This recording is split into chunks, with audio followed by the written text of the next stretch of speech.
So we came down to ski here, but the winds are way too high and everything's shut, so I guess we'll figure out what we're going to do now.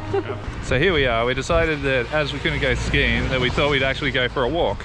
The winds are still picked up a fair bit, but beautiful day to go out for a walk in Furano. So we're going to go get some lunch. Hopefully this afternoon things might have changed enough for us to get out there, but we'll wait and see.